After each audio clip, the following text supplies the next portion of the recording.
আসসালামু আলাইকুম এভরিওয়ান, সবাই কেমন আছেন? আশা করি সবাই ভালো আছেন। আমি ভালো আছি।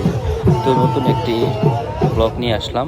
তো অনেকে বলতেছে ভাই আপনি পোলাকান্দি যান, পোলাকান্দি যান, আমাকে পার্সোনালি মেসেজ দিয়ে। তো আমি চলে আসলাম পোলাকান্দি। এসে দেখলাম তাদের মহরম পালন করতেছেন বড়োভাবে, আনুষ্ঠানিকভাবে শহীদ দিবস পালন করতেছেন মহরম মাসে। তো এখানে দেখতে পাচ্ছেন হাজারো মানুষের ভিড়। পার্শ্ববর্তী গ্রাম থেকে অনেক লোকজন এসেছে, যেমন আমার বাড়ি দাঁড়ানো করছে যদি কোনো গ্রাম, তো অনেক দূরের থেকে আশেপাশে অনেক লোকই আসছে। তো দেখতে পেলাম অনেকেই পরিচিত ফ্রেন্ড সার্কেল। তো এই এই পালনের জন্য সবাই চলে আসছে। দেখতে পাচ্ছি এটা খুব সুন্দরভাবে তারা জারি পালন করে। আজকে শেষ দিন, মন্দির পৌঁছানোর দিন। দেখতে থাকে আমার ভিডিওটা।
প্রিয় দর্শক, দেখতে দেখতে শেষ পর্যন্ত ভিডিও চলে আসলাম। যদি আপনার ভালো লাগে লাইক, কমেন্ট এবং শেয়ার করবেন। আর যদি আপনার আশেপাশে কোনো আনুষ্ঠানিক কোনো কিছু থাকে বা কোনো উৎসব থাকে, প্লিজ আমাদেরকে ইনফরমেশন করবেন। আমরা গিয়ে ভালোভাবে উপস্থাপনা করব এবং ভালোভাবে ভিডিও ফুটেজটি তুলে ধরব। ধন্যবাদ সবাইকে, ভালো থাকবেন, সুস্থ থাকবেন, আল্লাহ হাফেজ।